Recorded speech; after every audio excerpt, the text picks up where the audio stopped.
and maybe use this occasion to the defense of my former boss, the former president, to defend him that we should be a bit magnanimous to him.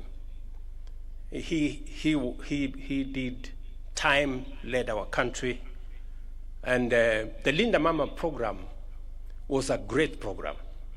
We developed it under the Jubilee administration, under the leadership of President Uhuru. We learned a lot from the Linda Mama program. And because of the experiences, because of the lessons learned from the Linda Mama program, we designed the Linda Jamii program, which was an improvement from the Linda Mama program. So Linda Mama was good.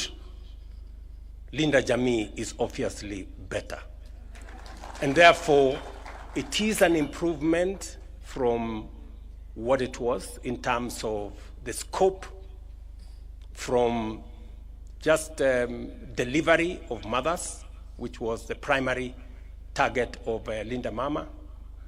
We've now improved it to cover prenatal, before the delivery, postnatal, the delivery itself, postnatal, and it's no longer targeting Mama. It is targeting Jamii, Mama plus the children plus the household. The figures have also increased in terms of benefits.